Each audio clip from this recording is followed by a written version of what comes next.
Welcome back to Learning with a Difference. Today's news headlines for school morning assembly. Nirmala Sitharaman tabled Union Budget 2022 to 2023 in the Lok Sabha and later in Rajya Sabha today. High Court grants jailed gangster Abu Salem time to support illegal detention claim. 400 new Vande Bharat trains to be introduced. Finance Minister in budget. BSNL to get rupees 44,720 crore from the government in 2022 to 23. Indian Army reunited Miram Tarun with his parents at a function in Tooting in Upper Siang district on Monday evening.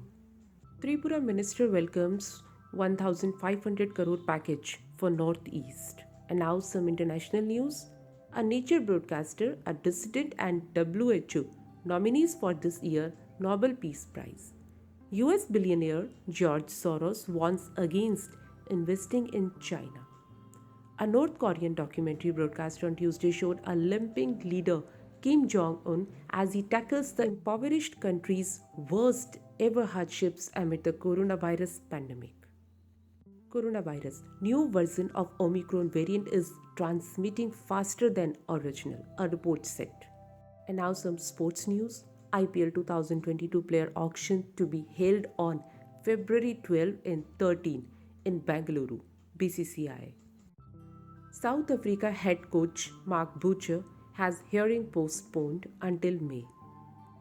The International League 2021-22 is set to resume on March 3 and will be held within the safety of biobubble. NFL icon Tom Brady confirmed his retirement from the sport on Tuesday. And these are today's news headlines. Thank you to all of you. Have a nice day.